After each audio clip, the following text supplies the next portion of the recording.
Ministar privrede Srbije Saša Radulović najavio je da će biti ugašena Agencija za privlačenje stranih investicija i promociju izvoza SIEPA i da u 2014. godini investitori neće dobijati podsticaje iz budžeta za otvaranje novih radnih mesta. On je objasnio da će poslove koje je do sada radila SIEPA obavljati poseban sektor u Ministarstvu privrede. Budžet predviđa gašenje SIEPA početkom 2014. godine i osnivanje novog sektora unutar ministarstva koji će se baviti istim tim poslom, a koji će koštati najmanje 5 puta manje.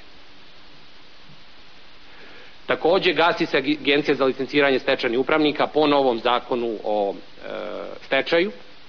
Agencija za privatizaciju će preuzeti neke nove funkcije što se nadzora tiče i oformit će se komora stečajnih upravnika slično kao i advokatska komora ili komora izvršitelja.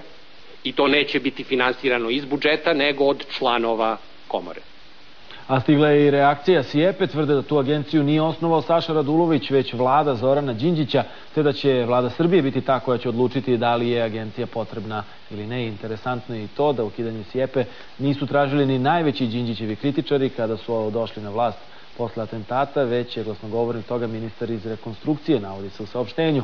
Dodaje se da Radulović prema SIEPA sprovodi institucionalizovani mobing, što je isplivalo u javnost pošto je SIEPA u sredu 9.